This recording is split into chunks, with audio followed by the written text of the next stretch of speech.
Boa tarde, Michele. Boa tarde, Jerônimo. Boa tarde a todos que estão conosco. Bom, vamos falar um pouquinho desse clima que estava lá no Congresso antes da votação. O senhor que estava lá, conta pra gente um pouquinho como é que estavam os ânimos, essa questão de negociação, enfim. Bem, foi uma semana muito intensa, extremamente de ânimos acirrados.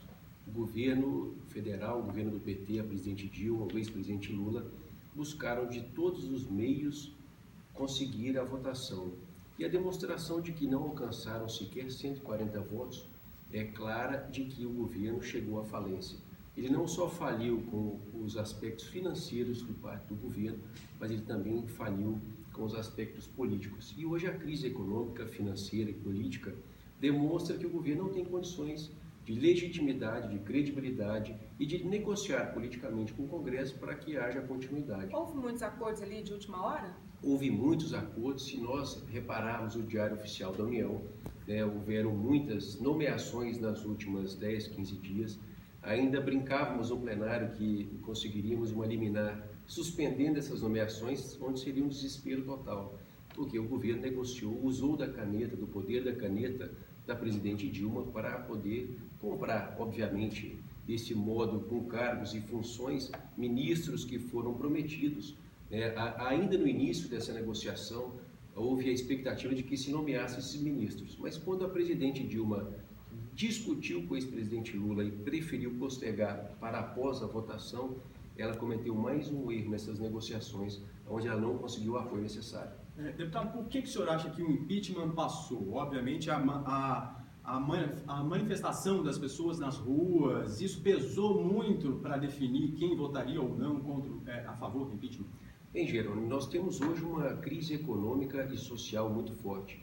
10 milhões de desempregados, que são pessoas que procuram emprego. Fora, se nós incluirmos aqueles que são beneficiados pelos programas de transferência de renda e os que não procuram empregos, que o CAGED não inclui assim como desempregados, nós temos uma das maiores crises sociais dos últimos anos. Desde 1930, o Brasil não tem 2 anos com PIB negativo. Quer dizer, nós vamos decrescer, nós vamos empobrecer a nossa riqueza nacional. A indústria caiu a menos de 10 pontos percentuais de participação da economia. O emprego industrial é o que o melhor salário paga. O comércio fecha aí em torno de 1.400 lojas todos os dias úteis no Brasil. Então, quer dizer, nós temos uma crise de confiança. O brasileiro não tem coragem de assumir o crédito, ele não tem coragem de consumir porque tem medo de perder o emprego, ainda os que estão empregados. Os empresários e investidores não têm coragem de investir, porque o governo não tem agenda, não tem diretriz, não tem credibilidade. Então, quer dizer, nós temos um país em um colapso, uma economia em um colapso, uma crise política instalada de um governo que não consegue ter direcionamento e não ter condição nenhuma de politicamente assumir qualquer tipo de compromisso e ter a confiança que ele é entregado. Como o senhor está falando na questão de confiança, o senhor acha que tem legitimidade uma sessão de impeachment presidida por uma pessoa que é réu da Lava Jato? Olha, na minha visão, o presidente da Câmara, Eduardo Cunha, ele admitiu o processo de impeachment. Ele não teve nenhuma interferência no relatório que foi realizado pelo deputado goiano federal Joair Arantes. Ele não teve nenhuma interferência na votação desse relatório, que a presidente Dilma perdeu por 38 a 27, uma vitória muito expressiva por parte do relator, e no plenário. A presidente, que não tem 140 votos, que perdeu por 367 votos, quer dizer, 25 votos a mais, pressionando com cargos, pressionando com recursos. Governadores de estados que eram aliados do governo federal foram para Brasília entre quinta e sábado e foi uma pressão absurda. Com toda essa máquina, ou estas máquinas trabalhando a favor da presidente Dilma, nós vamos questionar o presidente da Câmara que não atuou e interferiu após a admissibilidade. Eu não vejo nenhuma perca de legitimidade, porque são 513 deputados que votam.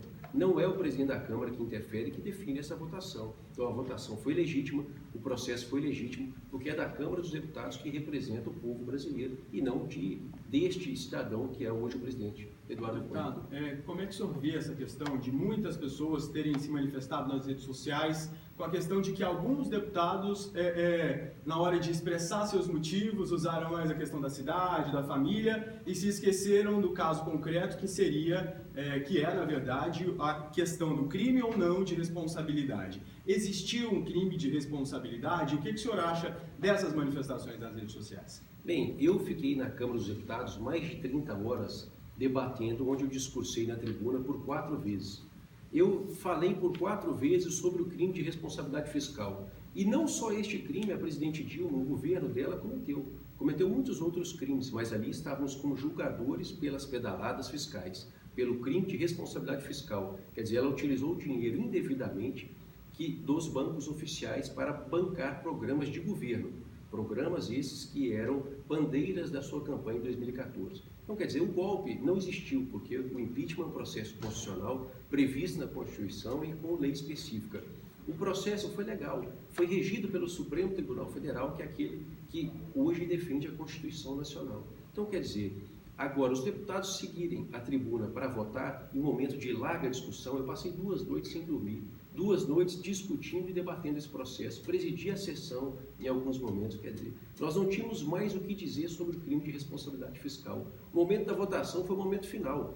Nós começamos a discutir às 8h55 de sexta-feira e fomos votar até às 23 horas do domingo. Então, aquilo é um momento de comoção, de emoção, de sensibilidade, é de muita responsabilidade, onde, pelo menos eu, em meu primeiro mandato, nunca fui e nunca assumi outro mandato. Então, quer dizer, ali as pessoas colocam o seu sentimento, com milhares e milhares de e-mails. Eu recebia 2, 3 mil e-mails por dia, recebia 6 mil ligações por dia. Por falar nessa questão de sentimento, de responsabilidade, a gente viu, por exemplo, aí a questão da deputada Flávia Moraes, que logo após manifestar o seu voto, né, a favor do impeachment, foi expulsa do partido.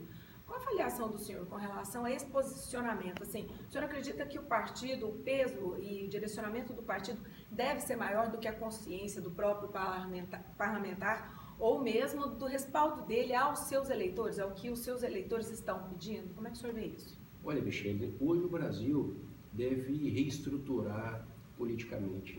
Eu acredito, é uma opinião particular minha, que nós temos que fazer uma reforma ampla, estrutural, política e eleitoralmente. Porque um partido político, ele ali representa e ele elege hoje os seus representados, mas ele não pode interferir na posição do parlamentar. A deputada Flávia Moraes merece o nosso respeito porque exerceu ali a sua vontade, a vontade dos seus eleitores, dos cidadãos. A larga e expressiva maioria é favorável ao impeachment. Então, quer dizer, eu como eleito, representando Goiás, representando o Brasil, vou ser contrário àqueles que me demandam, como disse, milhares e milhares de e-mails, de ligações, de WhatsApps, de todos os tipos de contato via redes sociais, me pedindo para votar sim ao impeachment, e a deputada fez muito bem. Então ela merece o nosso respeito e o nosso repúdio ao partido que exerce esse ato antidemocrático, porque isso é uma ditadura.